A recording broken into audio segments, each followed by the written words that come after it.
So on to the Jeff Dye. This episode from this point forward will strictly be oriented around Jeff Dye. All things Jeff Dye, how much he sucks ass, how much he's always sucked ass. And this is like, I'm talking not just like in one section, like, oh, he sucks ass as a comedian. He sucks ass as a person. He sucks ass as a dancer.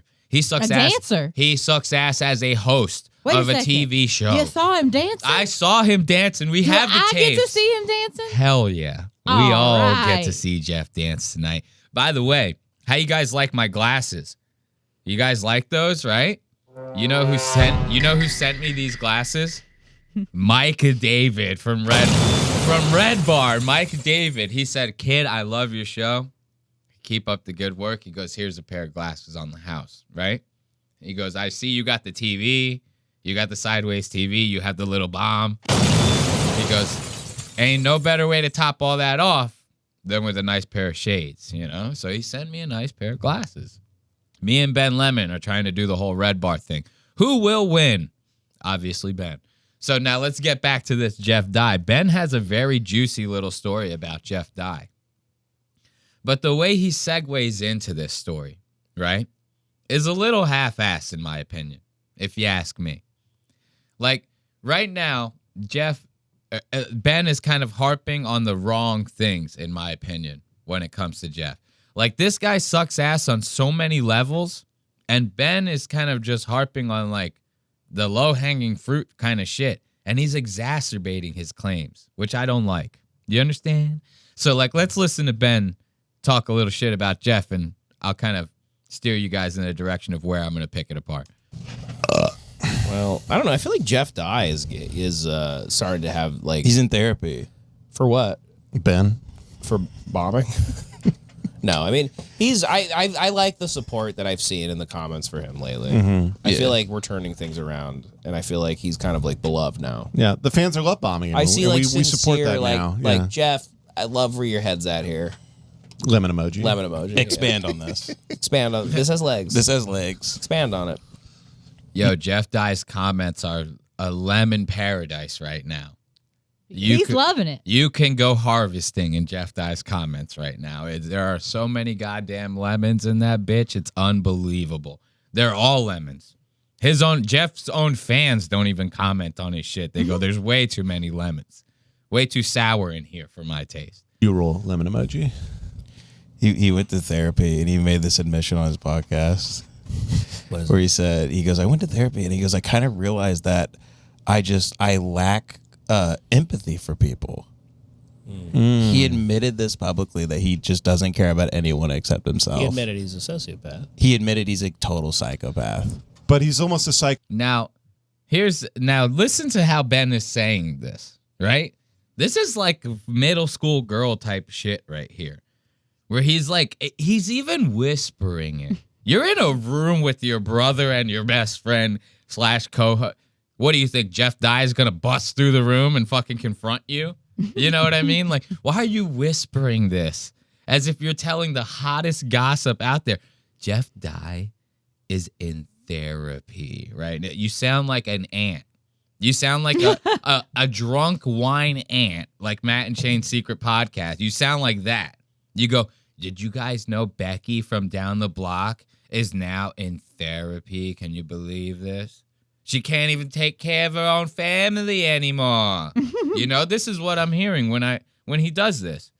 And then he harps on it as if this is like a groundbreaking ass thing. He go, like, you're expecting him to go, "He's in therapy for what? Oh, that DUI? He killed somebody." That's what you expect to hear, right? You expect, "Oh, he's in therapy. Why? He was raped as a child. And he admitted this publicly on his podcast. Can you believe?" I would take that to the grave. Like something like that, right? No. He just goes, "He admitted he has no empathy." Who gives a fuck? Who gives a fuck? This is what I'm saying here. He is making this sound like now that is what qualifies Jeff Dye to be the laughingstock, the idiot, the worst guy ever, because the guy said he lacks empathy.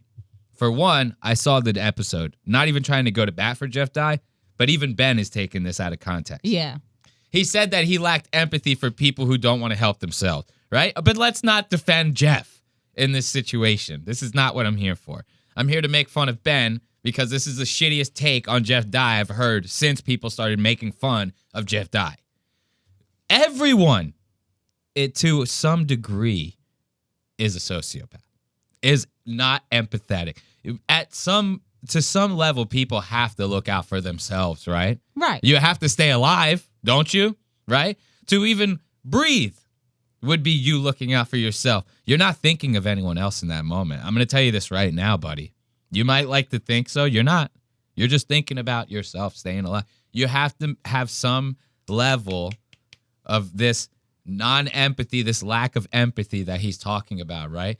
Jeff didn't even say it in a way to where he was like, I am completely not empathetic. I have no emotion. I do not care about a single person. This is how he's making it sound even. Yeah. And it's not. So he's still taking something that's not a big deal and still making it sound like it is the biggest fucking deal. That as if Devin and his brother Jace are going to go, holy fuck. Like, we should call someone. We should do a wellness check. You know what I mean? Like, what the fuck kind of gay shit is this? Like, this is what I was like surprised by this. I go, I could think of a million and different ways to say that Jeff Dye sucks ass instead of saying he went to therapy because he lacked empathy. What are you, fucking gay? And he goes, I kind of realized that I lack empathy for people. He admitted this. Even Devin is like, I'm supposed to give a shit about this, Ben? You know what I mean? Like, Devin might as well. Why don't they say something to him? I don't know. This is what I don't get. If I was one of them, I'd go, and we give a fuck why. I could think of 100 ways to shit on this guy, and you're talking about the lamest one. You're talking about the least funny one. And you're talking about, like, the least relevant one, almost to, like, a degree to where you are fabricating the extent of this. Like, legitimately, you are fabricating the extent of this. We literally, our time code was about this. Where he goes, I'm going to pull myself up by the bootstraps. And then we talked about the GoFundMe, which we will be getting into later. We will be getting into that later. So this is what I'm saying. I could think of, like, where's the effort here? Did you go through one Reddit page, Mr. Lemon, to even think about this? Now, here's where he redeems himself. Ben knows comedians in LA. I don't, right? You know what I mean? We're nowhere near LA.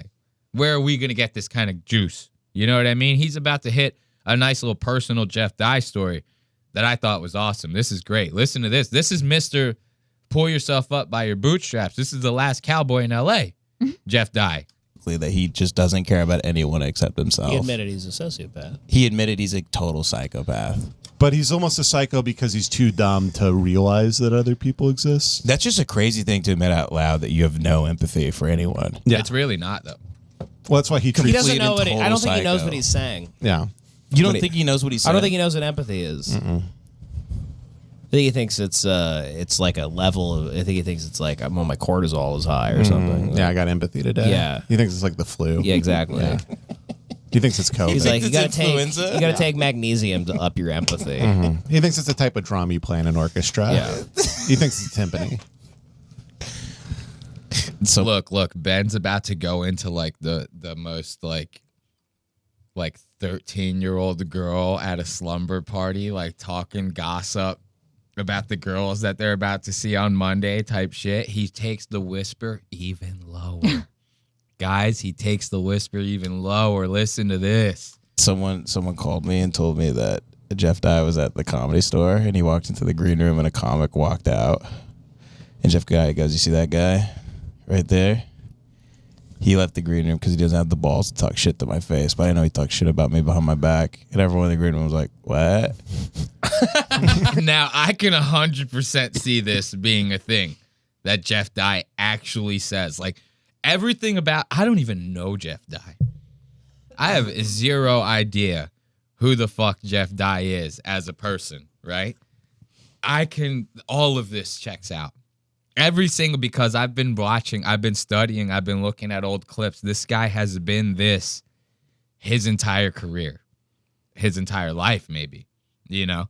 this story, in my opinion, this is hard evidence without being. I don't even need to fact check this. Fuck the Epstein files. This is as hard evidence as it gets. Listen to this. Right there. He left the green room because he doesn't have the balls to talk shit to my face. But I know he talked shit about me behind my back. And everyone in the green room was like, what? and then Jeff Dye left the green room. And then they went and they go, yeah, Jeff was saying like you walked out because you're too big of a pussy to like say shit to them. And that guy goes, really? And then he walked up to Jeff. He goes, hey, I heard that you said I was too big of a pussy to talk shit to your face. So I want to let you know I think you suck ass. And I'm not afraid to tell you that. And I think you're a bad person. And I think you're like a racist piece of shit. And you're like a misogynist. And you're not funny. And you're a joke thief. Mm-hmm. And Jeff, supposedly, he turned around. He walked to the manager of the Comedy Store and said, this guy's bullying me. Are you serious? And made the manager go talk to this comic. Mm-hmm. Jeff Dye, ladies and gentlemen. Jeff Dye, ladies and gentlemen. Now, here's where I'm torn about this. I don't know whether to fucking believe Ben or not. He's clearly a liar. You know what I mean? He's sitting here giving a... Jeff Dye said he has no empathy for everyone. He didn't even say that. If you're going to shit on this idiot, do it fucking right. You know what I mean? Like, can we believe Mr. Ben Lemon's fucking story? This... Red I Bar. like this story. I feel like he would do this. He would 100%. I'm going to go with I'm going to believe it. I believe like it that. because I choose to. Yes. This is my chosen ignorance, my willful ignorance, which ironically enough is another topic of discussion that Ben he likes to do this. Ben will read like one book and then he'll start saying all the phrases from the book he just read in the podcast. Willful ignorance. It's he like overanalyzes shit because he just got done reading like a Henry Thoreau book or something like that. Oh, yeah. I love these guys. Don't get me wrong. I love Lemon Party. Everyone gets to smoke. We're just making fun of these guys. But you have to admit, if it wasn't for this redeeming story, that would have been the dumbest fucking take on Jeff Dye I've heard since Jeff Dye was born. So let's give it up for Ben Lemon and the boys over at Lemon Party.